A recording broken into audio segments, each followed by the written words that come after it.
দেখুন বন্ধুরা, আজকের আমি একটু পলোয়া আর আলুর কষা করব।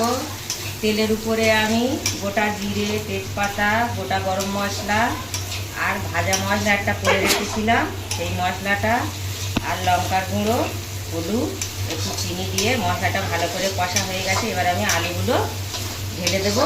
আলুটা আমি সিদ্ধ করে নিয়েছিলাম। দেখুন, এই আলু সিদ্ধ মশলা আমার কষা হয়ে গেছে। এবার আলু সিদ্ধগুলো দিয়ে দেবো, ভালো করে মিশে নেবো।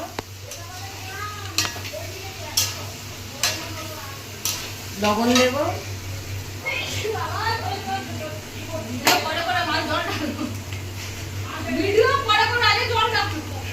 পরিমাণ মতো লবণ দিলাম।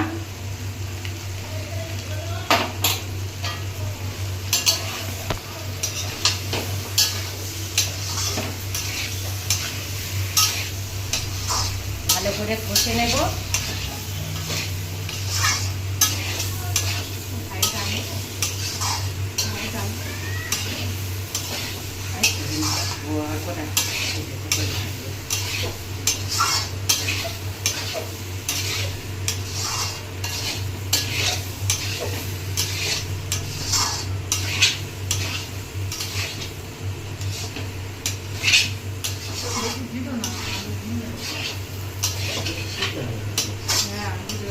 দেখুন, কষা আমার হয়ে গেছে। এবার আমি জল ঢেলে দেব।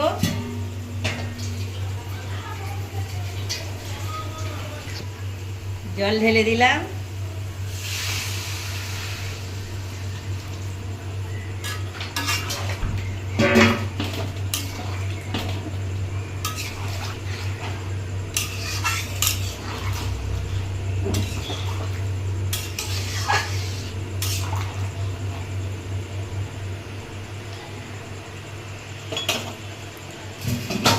ঢাকা দেব।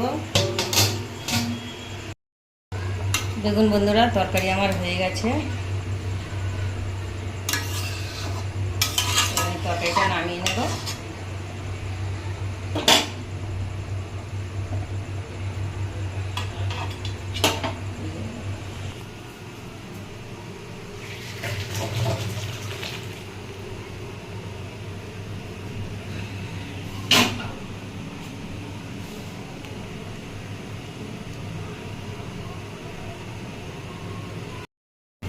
দেখো বন্ধুরা, আমি এখানে চালটা ভালো করে কাজু, কিশমিশ, চিনি, গোলমরিচের গুঁড়ো, লবণ আর ঘি দিয়ে পুরো মাখিয়ে নিয়েছি। এখানে জল দিয়েছি। জলেতে আমি